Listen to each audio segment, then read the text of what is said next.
Bonjour à tous, bienvenue sur la chaîne des recettes de Myriam. J'espère que vous vous portez bien. Aujourd'hui pour cette nouvelle vidéo, je voulais partager la réalisation de mon gâteau mini.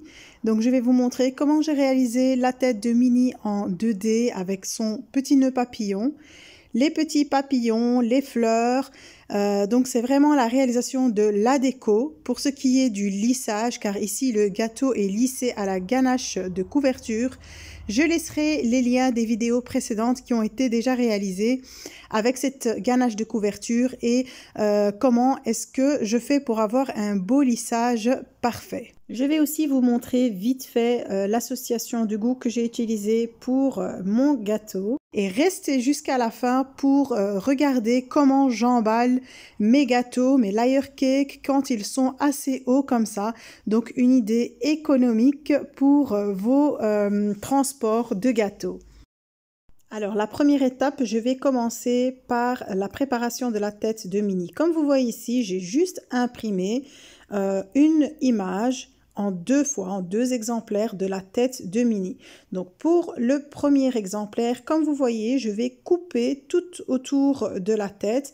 Le nœud papillon, on ne s'en occupe pas, on fait comme s'il n'était pas là, ce n'est pas grave. Donc on fait vraiment tout le contour avec le contour des oreilles. Pour ce qui est du deuxième exemplaire, je coupe juste le visage, donc le centre. C'est ce qui va me servir de modèle.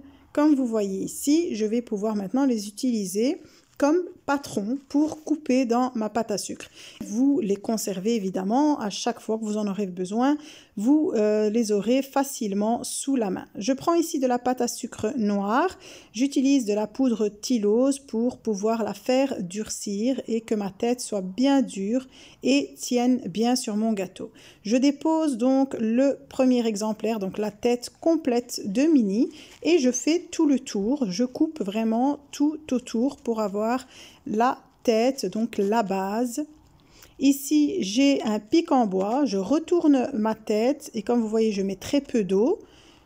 Je dépose mon picot en bois au centre et ici, je vais juste faire une fine bandelette de pâte à sucre noire que je dépose par-dessus pour vraiment faire adhérer le pic en bois à la pâte à sucre et que ça tienne bien. Maintenant, je vais prendre de la pâte à sucre que j'ai colorée en ivoire. Ici, c'est un colorant Wilton, donc j'utilise les colorants Wilton et les colorants Progel. Et comme vous voyez, j'ai coupé juste avec la deuxième photo, donc juste le centre du visage, et je vais le disposer bien comme il faut. Donc c'est une méthode facile pour faire tous vos modelages en 2D. Alors ici, je reprends ma deuxième image, donc juste celle du visage, et avec un outil pointu, je vais faire des traçages. Donc je trace les yeux, le nez, la bouche, et on ne le voit pas bien à la caméra, mais tout est bien tracé et ça va me faciliter maintenant à disposer. Ici en blanc, ce sont les yeux. Et pour être sûr à chaque fois, je vérifie la mesure sur le patron que j'ai pour ne pas avoir des yeux ou un nez disproportionné par rapport à la taille de la tête. Donc voilà, une fois que j'ai les bonnes tailles, je vais les disposer aux emplacements. Et donc voilà, avec très peu d'eau, je les ai collés. Alors maintenant, on va faire le nez. Pâte à sucre noire, je vérifie la taille, donc s'il faut, on fait des plus petites boules. Et voilà, dès que j'ai la bonne taille et que j'estime que c'est la bonne proportion pour la tête, je le dispose encore avec très peu d'eau. Ici, je vais faire le fond de la bouche en noir. J'essaie de couper vraiment juste la forme de l'intérieur de la bouche. Je le colle également. Je fais le contour et le trait des joues, toujours en noir, en faisant de fines ficelles dans la pâte à sucre. Et ainsi, j'ai ma bouche. Et je suis bien les traçages que j'ai déjà réalisés par-dessus la pâte à sucre pour vraiment avoir quelque chose de bien fait et bien net.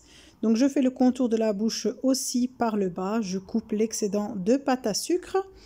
Ici, je vais prendre deux petits morceaux de pâte à sucre que je vais utiliser pour les yeux.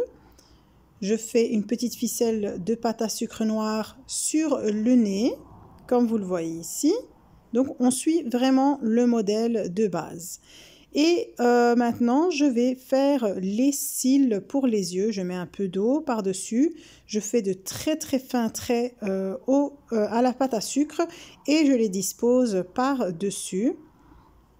Et j'essaye de leur donner une petite forme arrondie pour que ce soit plus joli. Alors maintenant, pour la bouche, je vais faire la langue en rouge. Donc je prends un morceau de pâte à sucre rouge, je le dispose au centre et je lui fais un léger petit pli pour donner le pli de la langue. Ici j'ai étalé de la pâte à sucre rose pour faire le nœud papillon. Donc je vous ai déjà montré la réalisation des nœuds papillons dans une vidéo précédente. On fait un long rectangle. On plie la première extrémité en faisant des petits plis une fois dans un sens, une fois dans l'autre. Et on fait de même avec l'autre côté. On les rejoint au centre. J'enlève toujours ce qu'il y a d'excédent au centre pour avoir un beau nœud papillon bien fini. Je mets quelques morceaux de papier pour donner un beau bombé au nœud papillon.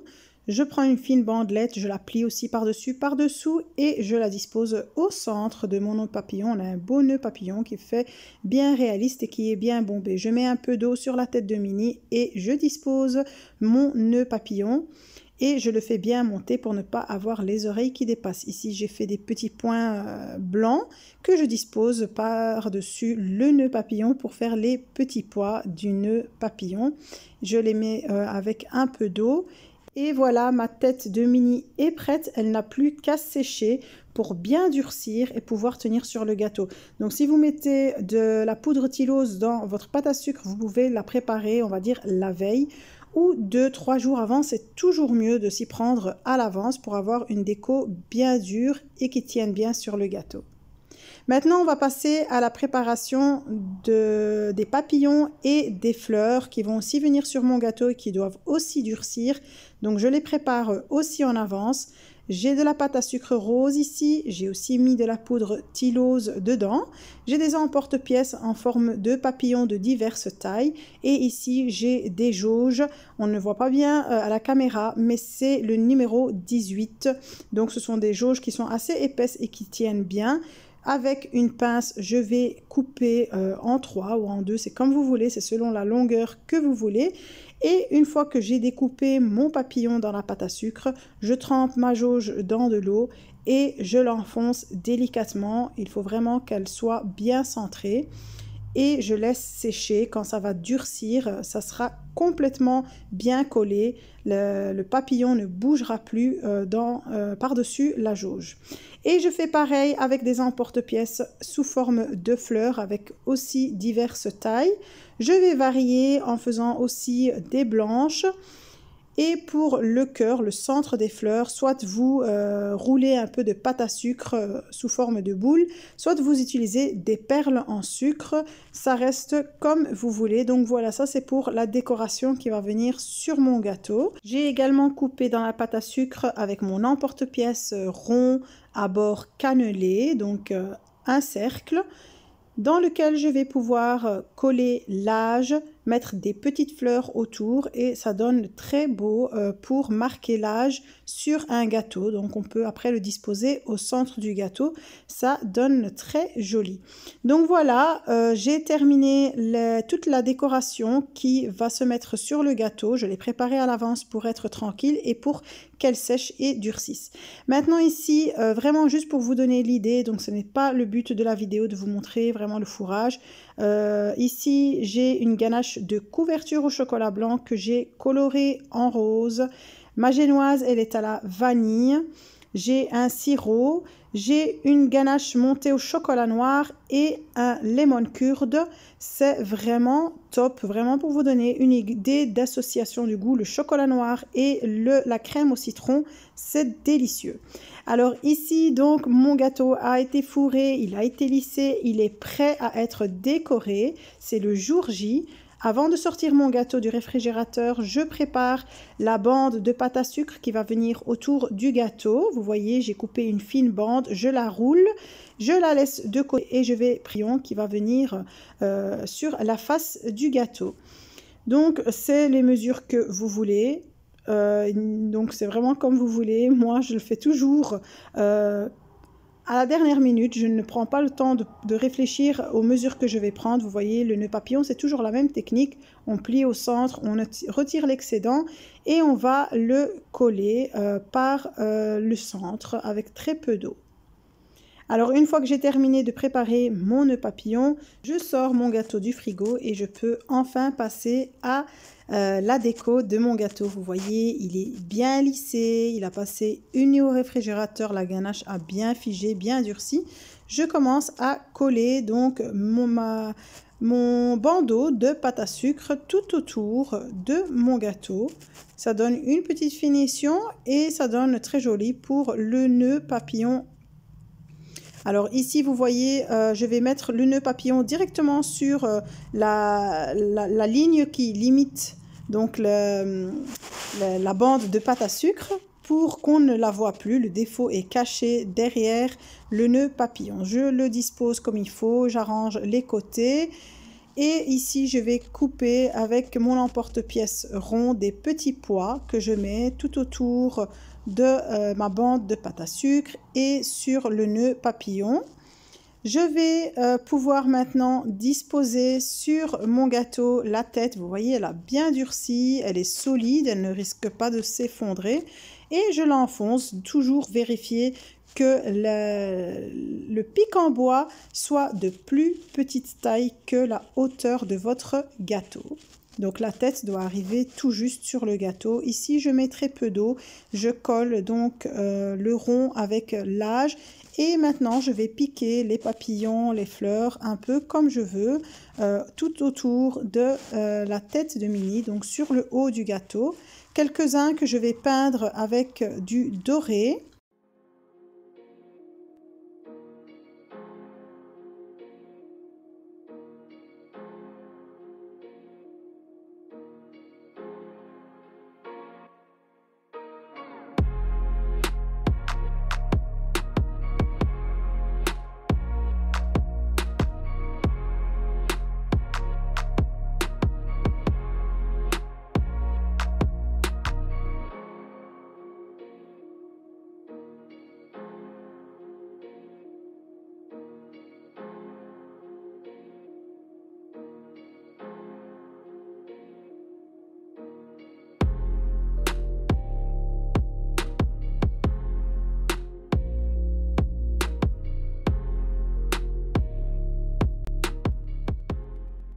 Et voilà, j'ai terminé de peindre tout ce que je voulais. Donc la touche de doré donne vraiment un chic au gâteau. Mon gâteau est terminé. J'espère qu'il vous plaît, que vous avez apprécié de visionner ma vidéo du jour. Restez avec moi, je vais vous montrer comment je vais l'emballer. Beaucoup de personnes m'ont souvent posé cette question et je voulais vraiment le montrer ici en vidéo. Donc vraiment une méthode simple et économique sans aller donc investir dans des boîtes hautes qui coûtent généralement assez cher. Donc ici, moi, je prends juste une simple boîte de pâtisserie. Regardez, ce sont juste les boîtes standards. J'ai aussi besoin d'un rouleau de plastique transparent, une agrafeuse, du papier collant, une paire de ciseaux.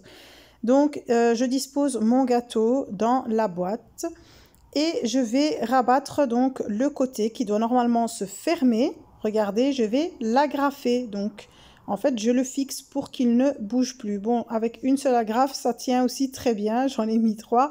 Donc voilà, ici, le côté ne va plus bouger. Il ne risque pas de tomber sur le gâteau. Je fais pareil de l'autre côté. J'agrafe encore une fois. Et donc ici, on a une belle hauteur pour pouvoir protéger le gâteau. Alors comme ici, je n'ai pas de crème ou quelque chose qui risque de toucher le plastique, j'utilise un plastique transparent et je vais couper donc la longueur dont j'ai besoin pour couvrir toute la face de mon carton. Une fois que j'ai ce plastique-là coupé à la bonne dimension, je le dispose par-dessus la boîte, j'agrafe en haut pour le fixer et je vais passer au bas. Je vais essayer de l'étirer comme il faut pour que ce soit mis de façon bien nette et bien propre. Je l'étire un peu sur le haut et sur le bas, s'il y a un peu d'excédent, je coupe et je colle avec du papier collant. Donc pour avoir vraiment un bel emballage, c'est joli et vraiment c'est pratique pour ne pas devoir acheter à chaque fois des boîtes hautes qui coûtent cher. Donc je rabats les côtés à l'arrière et j'agrafe encore une fois pour le fixer.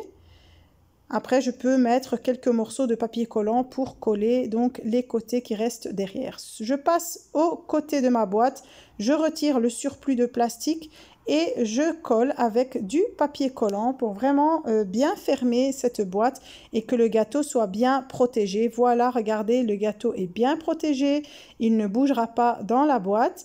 Le plastique est bien fermé autour et il ne touche pas mon gâteau. Alors en tout cas, j'espère que ma vidéo vous aura plu. Si c'est le cas, n'oubliez pas de la liker, de partager sur vos réseaux et de vous abonner à ma chaîne si vous êtes nouveau. Et je vous dis à très vite pour une nouvelle vidéo. Ciao, ciao!